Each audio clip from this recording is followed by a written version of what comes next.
ոչ մի պետություն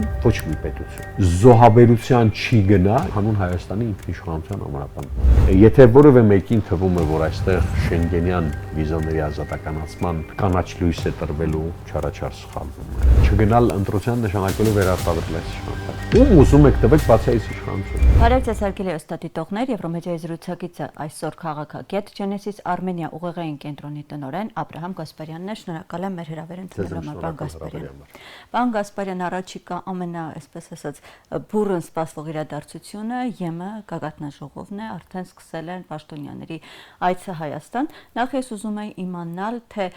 այս գագաթնաժողովը Հայաստանին ինչ է տալու, ինչ է շահելու կամ ինչ է կորցնելու այս գագաթնաժողովից Հայաստանը։ Ու արդյոք այս տրամադրվածությունները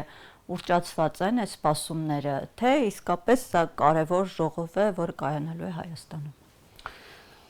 Շատ ընդարձակ հարց է, փորձեմ 3 հիմնական տուփերի մեջ դիտարկել եւ առանց մասնագիտական տերմինաբանության կամ եզրաբանության ծանրացման։ Ինչու Հայաստանում կարող է, չէ, այդ գագաթնաժողովը դիցուք լիներ հաջորդ տարի կամ ոչ մայիսին ամենայն դեպս ընտրություններ են արժևում, պարզ է, որ արտաքին քաղաքական լեգիտիմության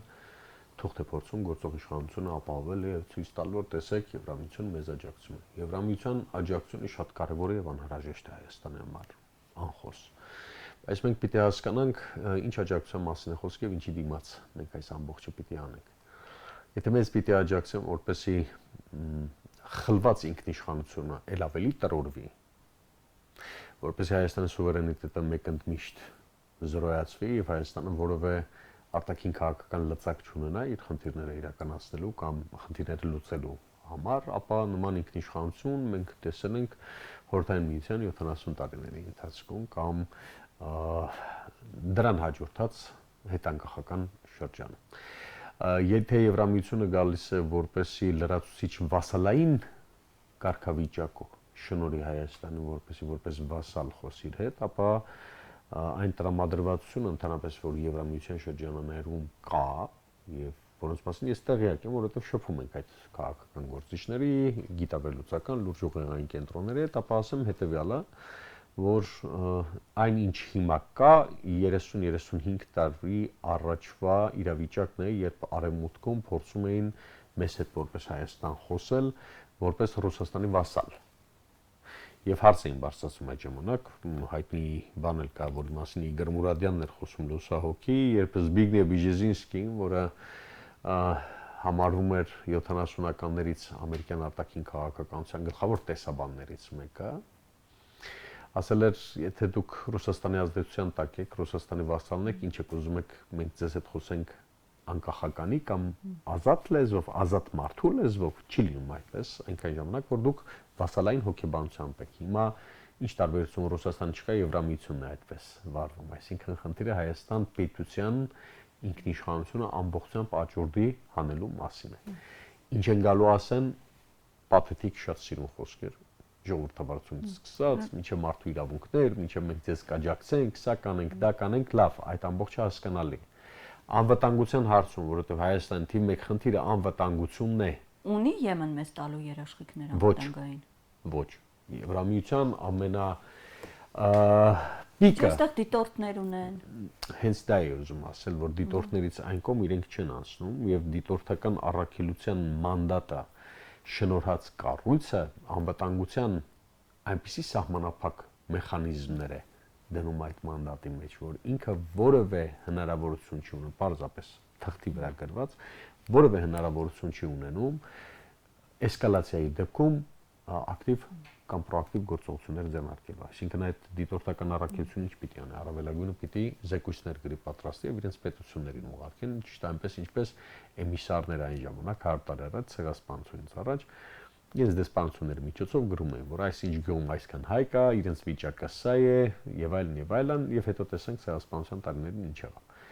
Ես ոչ թե ուռճացնում եմ, ես պատմահամեմատական մեթոդը կիրառելով փորձում եմ մեր իրականությունը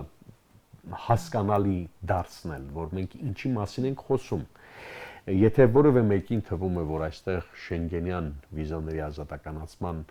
կանաչ լույս է տրվելու, չարաչար սխալվում է։ Դե ամեն ինչ անում ենք դրա համար, կամ անձնագրերն են փոխում, ասում են կարմիր ենք դարձնում, որպեսզի մեկ քայլ մոտենանք այդ ազատականությանը։ Գիտեք, անձնագրերի կենսաչափական անձնագրերի տվյալների եւ այլն այդ ամբողջը հասկանալի է process-ներ են եւ կա PR փաթեթավորում, որը պետք է ներկայացվի ժողովրդին, ի վերջո պիտի ասեն, չէ մենք ինչա համար ենք մեր ինքնիշխանությունը կորցրել։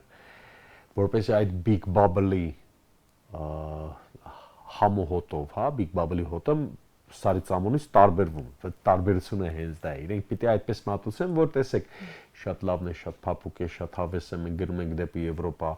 մինչև այդ էլ մի տարի առաջ, մի 6-7 ամիս առաջ նախագիծ էին բերել, խորհրդարան քվեարկել էին, ասում մենք գնում ենք Եվրոպա, միջին վիճակագրական քաղաքականությամբ մեջ խորաթափանց չեղող քաղաքացու համար, սրանք այնպիսի փուչիկներ են, որոնցով ինքը կխապվի, կասի, հա տես մարդը Եվրոպա է գնում առանց խորանալու դրա մեջ, առանց հասկանալ, որ Եվրամիությունն այսօր ինքը էթնոքաղաքական եւ ժողովրդագրական լուրջ խնդիրների մեջ է, լրջագույն խնդիրների մեջ է, եւ ինքը գնում է ինքնակայքայման, process-ը տանում է դրան, տնտեսությունից սկսած։ Այդ պետությունների տնտեսությունները հիմա որ գալիս են այստեղ, ես առավելագույնը համեմատում եմ բանի հետ, որ մի արտաքին գործողում են գնում։ Գան մի հատ էլ տեսնեն Հայաստանն անունով երկիրը ինչպիսին է։ Ըստ էության օրակարգի կետերը, որ տեսնում ենք, մեծ հաշվով այդտեղ տանող, հաղթող օրակարգ չկա, կամ լավ չասեմ Հայաստանը պիտի հաղթի այս ամեն ինչի մեջ։ Ի վերջո գագաթնաժողով է գալիս են, բայց Հայաստանը որևէ ռեալ երաշխիք չունի, անվտանգություն ամրապնդելու, ի դեպ անվտանգություն ասելով մենք միայն ռազմական բաղադրիչ չենք հասկանում, մենք հասկանում ենք նաև էներգետիկ անվտանգությունը, որի մեջ տոտալ կախվածություն ունի Եվրամիությունը, արդեն արևմուտքից, եւ երկրորդ ամենակարևոր խնդիրը, որ պիտի այստեղ փորձեն լուծել, իրենց ոտքերը ամրացնեն, որպեսզի Հայաստանը դարձնեն շատ ավելի ակնհայտ հակառուսաստանյան պլացդարմ։ Հատկապես որ նախատեսում է այստեղ նաև Զելենսկու այցը։ Այս սա ինչ է փոխելու։ Մեծ հաշվով, տեսեք, գործող իշխանությունը այնքան անհեռատես չէ։ Իրենք շատ լավ գիտեն ինչ են անում։ Դա բնականաբար։ Իրենք ռուսական խանդ են առաջացնում երկար ժամանակ։ Բայց դրանից ոչ թե մենք պիտի զարմանանք, այլ Ռուսաստանը ինքը պիտի հասկանա, որ վաղուց գնդակը իր խաղադաշտում է եւ ինքը որևէ գործողության չգնալով ամենայն դեպս այն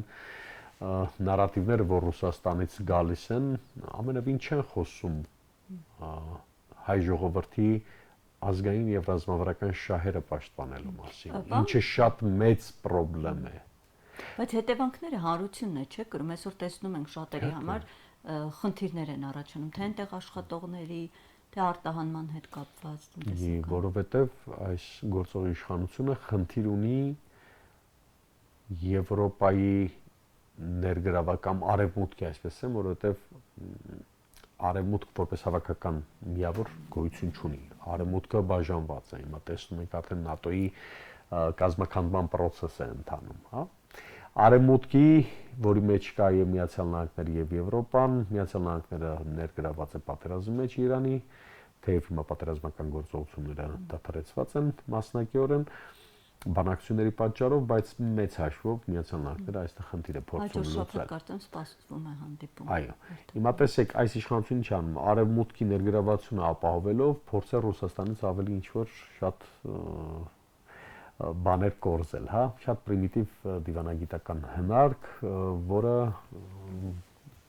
դիվանագիտությամբ զբաղվողները դա առաջին դասերից է, հա, որ փորձեն ինչ-որ երրորդ գործում ներգրավել, որպեսզի երկրորդի խնդիր լուծեն։ Դա չի ստացվելու, ավելին Ռուսաստանի ասիմետրիկ պատասխանը ուղղված է ոչ թե այս իշխանությանը, ուղղված է Հայաստանի Հանրապետության բնակչությանը։ Իսկ դուժողը հայ գործարարն է, դուժողը հայ տնտեսվարողն է, դուժողը Հայաստանի քաղաքացին է,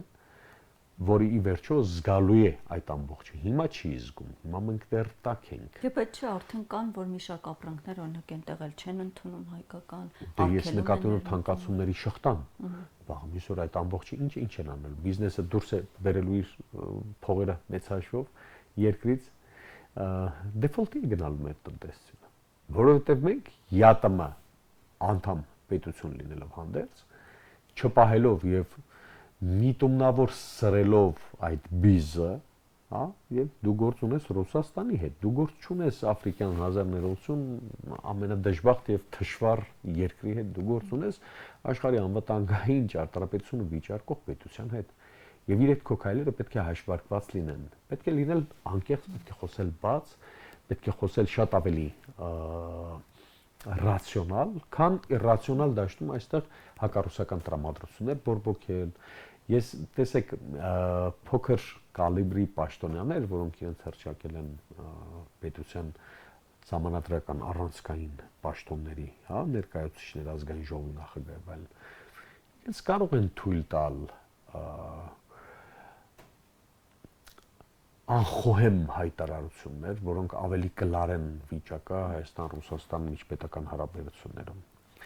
Ինչու, որովհետև իրենք այդպիսին են, իրենք անպատասխանատու քաղաքական գործիչներ են, որոնք իրենց բարի տարի համար պատասխանատվություն չեն կրում։ Նույնը իդեպ Ռուսաստանում է։ Մենք ականատես ենք եղել բազմիցս Զախարովայի կամ այլ պաշտոնյաների լեզվակռվին եւ արդյունքը որն է լինում, արդյունքը լինում է այն, որ Հայաստանի Հանրապետության քաղաքացիները իրենք կրում են այս մարդկանց անպատասխանատու քաղաքական քայլերի հետևանքները։ Ռուսաստանը խնդիր ունի այս իշխանության հետ։ Խնդիրները այսպես չեն լուծվում։ Ժողովուրդը չէ որ պիտի կրի դրա պատասխանատվությունը։ Հայաստանյան տնտեսությունը չէ որ պիտի կրի։ Մենք շատ լավ գիտենք, որ ոչ մի պետություն զոհաբերության չի գնա, իր շահերը չի զոհաբերի, հանուն Հայաստանի ինքնիշխանության ամրապնդման։ Խնդիրը մեր դաշտում է։ Մենք պիտի փորձենք այդ ամբողջը անել։ Հիմա Եվրամիության պաշտոնյաները գալիս են ինչ անելու։ Գալիս են որպեսզի ասեն դուք շարունակեք դառնալ հակառուսաստանյան պլաստարում, լավ կլինի ձեզ համար մի քանի տասնյակ միլիոն եվրո կտրամադրենք, իրենք խնդիրներ ունեն։ Իրենք լուրջ խնդիրներ ունեն։ Ես վերջերս եմ Եվրոպայում եղել, Քրիստիան ջան։ Շատ լուրջ խնդիրներ ունեն, տնտեսականից սկսած մինչև միգրացիոն հոսքերի չկառավարման հետևանքները։ Արդեն այն նույն շոմաժները կամ օգնությունները, նպաստները, որ տրամադրում էին միգրանտներին կամ չաշխատողներին, արդեն կտրել են այդ պետությունները։ Եվ սա տնտեսական շատ մեծ պայթյուն է առաջացնելու եւ արդեն իսկ առաջացրել է սոցիալական ապահովագրության եւ ապահովության դաշտը մի քանի առանցքային երկրում Բելգիա, Նիդերլանդներ, Գերմանիա արդեն պայթել են։ Մենք տեսնում ենք մեկ մյուսի հետևից եվրոպական այդ հսկա արդյունաբերական ընկերությունների սնանկացումը։ Եվ հիմա այս ամենի մեջ խոսել, որ Հայաստանը գնում է Եվրամիություն, մեր տնտեսության համար լավ կլինի, սա կլինի, դա պարզապես հեքիաթներ են, որոնցով փորձում են կերակրել կրկեսի։ Պարոն Գասպարյան, իսկ սա ինչ է փոխելու, ինչ է տալու հայ-ադրբեջանական այս խոսույթում։ Ու նայեք, այստեղ Ադրբեջանը եւս նախատեսում է, որ ինքը եւս անդամ է, պետք է այստեղ գալ, բայց գագաթնաժողովին մասնակցելու փոխարեն ընդամենը 2 օր առաջ, այսպես 2-3 օր տարբերությամբ իրենց փոխվարչապետ այստեղ եկավ։ Այսինքն սա վերաբերմունք էր հենց այս գագաթնաժողովին, արձագանք էր, կարող է մի քանի օր ուշ գալ նաեւ գագաթնաժողովին մասնակցելու։ Ադրբեջանը, եթե կհիշեք, ձեր տրամադրած տեղեկությանը որպես հավելում Եվրախորհրդարանի բոլոր կապերը խզելու մասին հայտարարություն տարածեց։ Ադրբեջանը լուրջ չի վերաբերվում Եվրամիությանը։ Ջերմաչափը իրենք գիտեն։ Յուրաքանչյուր պետություն ինքն է որոշում ում հետ հարաբերությունները ինչ մակարդակի վրա բարձրացնի։ Ես այստեղ լիազորված չեմ Թշնամի պետության, Հայաստանի ինքնիշխանությունը եւ Արցախցուն հայրենազրկած պետության անունից որևէ բան հայտարարելու, առավել եւս որ ինձ պատիվ չի բերում նման թեմայի մեջ մտնել առհասարակ։ Տեսեք, իրենք հենց այնպես բան չեն անում։ Ադրբեջանի ռեգիոնալ կշիռը ավելի է արժևորվել Շուշիի հռչակագրի ընդունումից հետո Թուրքիայի հետ։ Ադրբեջանից եկած մեսիջների տողատակերում պետք է հասկանալ նաև պաշտոնական Անկարայի դիրքորոշումը եւ մոտեցումը։ Սա շատ կարևոր է։ Այդ կապը պետք է ճիշտ հասկանալ։ Ադրբեջանը ասում է ես ջերմաչափով, քաղաքական ջերմաչափով ստուգեցի ձեր տրամադրությունները 2023 թվականի սեպտեմբերի 19-ին։ Երբ հերթական ագրեսիայով մեկօրյա պատերազմով դատարկեցի ամբողջ Արցախը եւ Եվրամիությունն ինչ արեց։ Չարեցի։ Ոչ թե որ Եվրամիությունը պիտի կուրծք ծեծեր Հայաստանի համար, ամենևին։ Բայց Եվրամիությունը ինչ կոնկրետ քայլերի դիմաց։ Առավելագույնը դատապարտում են նույն ինչպես հայտարարություն եւ այլն։ Նույնը Ռուսաստանը, նույնը մյուսները եւ այլն եւ այլն։ Խնդիրը այստեղ ելի եմ կրկնում, ոչ թե մենք պետք է փնովենք քաղաքական եւ քաղաքակրթական առաքելություն ունեցող ենթադրաբար Եվրամիության նման կառույցին եւ ասենք թե ինչու դուք մեզ չպատասխանեք կամ չօգնեցիք եւ այլն, խնդիրը Երևանում է։ Պետության դիվանագիտական ուղենիշերը որոշվում է մայրաքաղաքում Երևանում։ Եթե Երևանը խնդիր է դրել իր առջև մեղք եւ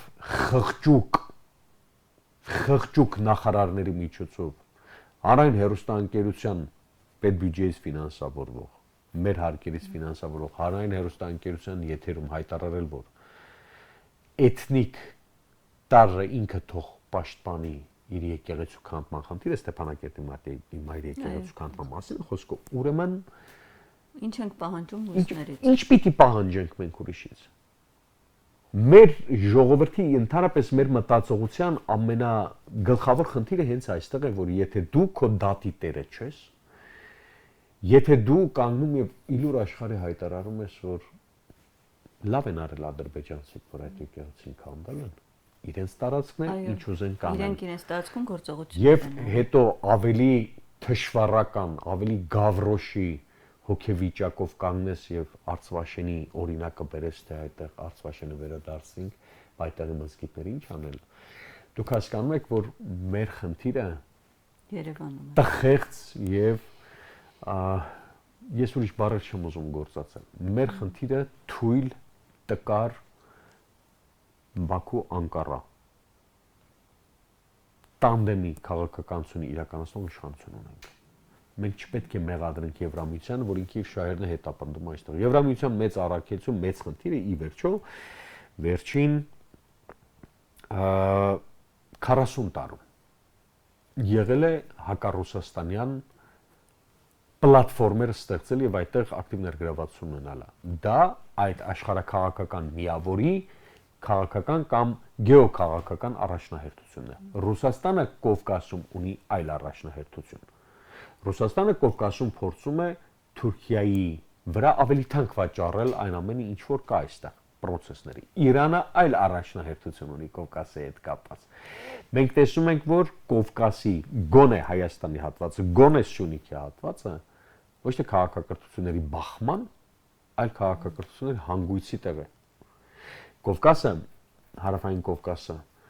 ամերիկյան գեոքաղաքական առաջնահերթությունների մեջ միշտ եղել է, բայց ոչ որպես առաջին պլանի խաղացող։ Եղել է երկրորդ պլան, որտեղ Հայաստանը օրինակ դիտարկվել է, Հայաստանը, Ադրբեջանը եւ Վրաստանը դիտարկվել է որպես տրանզիտ եւ էներգակիրների համար սահուն առանց կոնֆլիկտի, ճանապարհ։ Հիմա Միացյալ Նահանգները սկսել է փոխել մոտեցումը, որովհետեւ Իրանն է մտել խաղադաշտ։ Պատերազմից հետո։ Այո։ Եվ այստեղ շատ կարևոր է, որ մենք ինքներս հասկանանք մենք ինչ ենք ուզում, իսկ Հայաստանը գիտի ինչ է ուզում։ Բացի այդ քաղաքակրթություն, բանի խաչմերուկի, խաղաղության խաչմերուկի այդ ամորֆ գաղափարը, որը իրականության հետ քաղաքական իրականության հետ որը վերաբերվում է։ Պարոն Գասպարյան, իսկ այս փուլում, այս Իրան-ամերիկյան, այս լարված փուլում թրիփի ծրագիրը որքանով է կենսունա կամ դրա ապագան ինչպես է տեսնում այս փուլում։ Տեսեք, կան նաև մարդիկ, որոնք թրիփի ինձ համար խաղաղության, չգիտեմ ինչ եւ այլն այդպիսի երազախախություններով են զբաղվում, տարապում։ Իրանի պատերազմը հոդս ցնդեցրեց թրիփի ծրագիրը։ Ես չեմ խոսում Թրամփի անձի եւ այլնի վերջո Հայաստանի Հանրապետության ազգային պետական շահերի ենթադրում է Միացյալ Նահանգների հետ կոնստանտ եւ հարաճուն հարաբերությունների հաստատում, ոչ թե անձերով պայմանավորված հարաբերություններ։ Մելանիա Թրամփի անունով, չգիտեմ, լիճ անվանակոչենք, Թրամփի անունով երթուղի։ Եվ վաղը մյուսօր պիտի ասեն, օրինակ, եթե թրիփի փոխարեն, եթե Փրիփ լինի, օրինակ Պուտինի անունով լինի, դրանից Հայաստանը ինչ է շահելու։ Այստեղ խնդիրը այս ռոպեական կարճատես մարդու դիվանագիտորեն անհեռանկար ծրագրեր բերելը չէ, դրանք թմբկահարելը չէ։ Խնդիրն այն է, որ մենք պետք է հասկանանք, որ Սյունիքով, այո, ժամանակակից աշխարհի գեոքաղաքական առաջնահերթությունները եւ գեոտնտեսական առաջնահերթությունները փոխվելու պայմաններում Հայաստան չի կարող անմասն մնալ։ Մեծ հաշվով մեկ գոտի մեկ ճանապարհը դառնալու է իրականություն։ Ուզում է Իրանն ու Միացյալ Նահանգները պատերազմ, իրականում Իրանի դեմ չէր պատերազմ, ձեռքի հետ էին Իրանի հետ պատերազմում։ Իրականում պատերազմը Չինաստանի դեմ է այստեղ։ Այդ մեկ գոտի մեկ ճանապարհը պիտի անցնի։ Հիմա Հայաստանը Սյունիքով որքան կկարողանա մասնակից դառնալ այս ամեն ինչին, մենք պետք է կարողանանք ճիշտ հաշվարկել։ Ու այստեղ կրկնեմ, խնդիրը ոչ թե տնտեսական մի քանի 13 միլիոն դոլարի շահույթի մեջ է, որը կարող է լինել, հա, կամ իրականացվեն։ Թե մենք թղթի վրա շատ բան ունենք, բայց ըստ էության ոչ մի բան չունենք։ Մենք չգիտենք ինչի մասն է, գիտենք 76-24% հարաբերակցությունը։ Մնացած բոլոր պայմանների մասին որքան խոսում ենք, իշխանությունը ասում է չկա այդպիսի բան, Հայաստանի ինքնիշխանության չի դիպչում, այդ խնդրին չեմ ուզում անդրադառնալ։ Խնդիրը այստեղ ռազմավարական առումով, արդյոք մենք կկարողանանք Սյունիքի մարզը դարձնել հերթական շահերի հատման եւ ոչ բախման աղբյուր, ինչը այս իշխանությունը տանում է դրան։ Թրիպ բերելով Իրանի հետ հարաբերությունները վատացնելով, որքան ուզում ես հավաստիացումներ ներկայացրու։ Որքան ուզում ես ասա, որ բայց Իրանը չի ընդունում հավաստիացումները։ Իհարկե չի ընդունում եւ կարծում եմ, որ բավական խիստ տոնայնությամբ խոսել են, որ այստեղ շնամական այսպես կենտրոնի ենք դիտարկում։ Որովհետեւ իրանական հետախուզական տվյալները շատ ավելի կենսունակ են եւ շատ ավելի ակտիվ, քան այն սուտ կամ կեղծ հավաստիացումները, որ պաշտոնական Երևանը տալիս է ամենայն դեպս այդտեղ։ Տեսեք, եթե մենք կարողանանք իսկապես հյուսիս-հարավի ծրագիրը համատեղելի դարձնել մեկ գոտի մեկ ճանապարհի հետ, այդտեղ է որ Հայաստանը կունենա ռազմավարական առավելություն։ Ոչ թե տնտեսական առավելություն։ Մեզ տնտեսական առավելություն պետք չէ։ Մեզ պետք է ռազմավարական առավելություն, որպեսզի կարողանանք մենք դա կապիտալիզացնենք նաև տնտեսական առումով։ Խնդիրը այստեղ շատ նեղ դիտարկելը չէ, հարգելի Քրիստինե։ Խնդիրը, երբ որ մենք փորձում ենք դիտարկել տնտեսական ինչ օգուտ կտա այդ վերտառությամբ նախադասության շրջանակում, մենք միշտ պարտվելու ենք, ասեմ ինչու։ Նոր վերաձևավորվող աշխարհում, նոր Յալթայի աշխարհում առաջնահերթը լինելու երկու կարևոր բան՝ անվտանգություն, էներգետիկա։ Տեսնում եք Հորմուզի նեղուցի փակման պայմաններում նավթի գները ուր են հասել։ Եվս մեկ շաբաթ փակ մնա, $120 անցնելու է մեկ բարել նավթը։ Եվս երկու շաբաթ լինի, համաշխարհային տնտեսությունները մեկ մյուսի հետևից քայքայվելու են։ Եվ այստեղ էներգակիրների հարցում լինել բացառապես շահագրգռված, բայց անտեսել անվտանգությունը, դա բերելու է աղետի։ Հայաստանի համար առաջնահերթ խնդիրը կրկնեմ անվտանգությունն է, իր էներգետիկ բնապահպանական, դա էլ չթերագնահատեք, ռազմական բաղադրիչով, տնտեսական բաղադրիչով եւ մնացած անվտանգության պարունակի մեջ մտնող այսպես բաղադրիչներով։ Պարոն Գասպարյան, եւ արդեն այսպես, քանի որ մտնում ենք նաեւ նախընտրական փուլ, հաջորդ շաբաթ արդեն քարոզարշավն է կմեկնարկի։ Եթե ընդհանուր այսպես պատկերը նայենք, մի կողմում իշխող ուժն է, որը արդեն վաղուց սկսել էր քարոզարշավը, ոչ պաշտոնական մեկնարկը, մի կողմում ընդդիմադիր հիմնական ուժեր, որոնք որպես այդպեսին դիտարկվում են 3-4 ուժ որպես այլընտրանք։ Հիմա մի կողմից ասում են, որ մեր օրակարգը այսպես իշխանություններին հեռացնելն է, ասում են հունիսի 7-ից հետո այլևս Նիկոլ Փաշինյանը չի լինելու իշխանության, մի կողմից էլ այդ քաղաքական այսպես ասած պրինցիպները, սկզբունքները չի հաջողվում մի կողմ դնել ու ամեն մեկը իր կարծիքն առաջ տանում, իր տեսլականը։ Այս սրա վերաբերյալ ինչ կարող եք ասել։ Շատ բան կարող եմ ասել, բայց չեմ ասելու, անկեղծ, որովհետև մենք պիտի գիտակցենք, որ հունիսի 7-ը լինելու է շատերի համար գոյութենական ընտրություն։ Բոլոր նրանք, ովքեր իրենց հայ են համարում, եկեք չափանիշները չասենք, հա։ Եվ Հայաստան պետության հեռանկարի մասին են ընդհանրապես մտածում, եւ որպեսի շատ ակադեմիական չհնչի, կոնկրետ ասեմ, որպեսզի այսպես կոչված Արևմտյան Ադրբեջանի թեզ իրականություն չդառնա, եւ եթե մարդիկ մտածում են ընդհանրապես Հայաստանի շարունակականության մասին, իրենք առաջինը պիտի մասնակցեն այս ընտրությանը։ Եթե սուր հարցունեցության տալի մարդկանց 60%-ը չէ ուզում գտնել ընտրություն։ Պիտի աշխատենք, տեսեք։ Շատ բան ենք բաց թողել։ Մարդիկ կարող են անտարբեր լինել, մարդիկ կարող են չհետաքրքրվել, մարդիկ կարող են հիասթափված լինեն, այդ ամեն ինչը հասկանալի է, բայց չգնալ ընտրության նշանակելու վերարտադրել այս իշխանությանը։ Որքան շատ մասնակցեն, կապ չունի ում ուզում եք տվեք ձեր ձայնը։ Ում ուզում եք տվեք բացի այս իշխանությունից։ Ձևավորեք ձեր ոչ միայն քաղաքացիական պարտքի շրջանակում, որպես Հայաստանի քաղաքացու ձեր կերպարը, այլև դուք շատ լավ գիտեք, այնպես չէ որ մեր ժողովրդին պետք է բացատրել, գիտեք ինչ, դուք գնացեք ձեր պարտքը կատարեք, ամեն ինչ լավ կլինի, չէ։ Դուք պիտի ներկա լինեք, որովհետև դուք գիտեք դրա հետևանքը ինչ է լինելու։ Մենք այստեղ ոչ մեկին դաս չենք տալիս, հարգելի քրիստոնյա։ Մենք մարդկանց ոչ թե ասում ենք դուք չգիտեք, չէ, դուք շատ լավ գիտեք, որ եթե չմասնակցեցիք այս ընտրությանը, այս իշխանությունը վերարտադրվելու է։ Հետո չբողոքենք բոլորը, սա չասեմ, ինչ որ կոնկրետ խմբի չթիրախավորեմ։ Հետո չբողոքենք, չասենք դե նույնն են, ոչ բոլորը նույնը չեն։ Ես ինձ չեմ կարող ասոցացնել որևէ նույնիսկ ընդդիմադիր շրջանակներում, հա, այն մարդկանց հետ, որոնք դարձյալ հայտ են ներկայացրել մասնակցելու, բայց ոչ բարվոք անցյալ ունեն։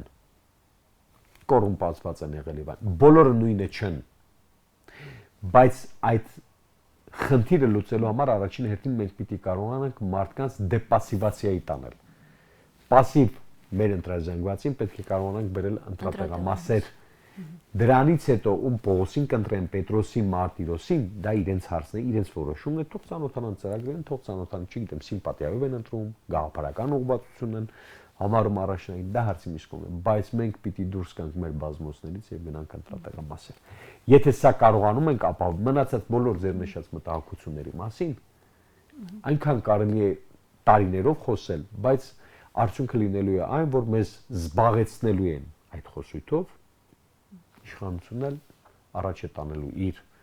անկախության հռչակագրից հրաժարվելու, հայ եկեղեցու դեմ կիսալուսնի արշավանքը շարունակելու, ազգային քաղաքական ռազմավարական ինստիտուտները ոչնչացնելու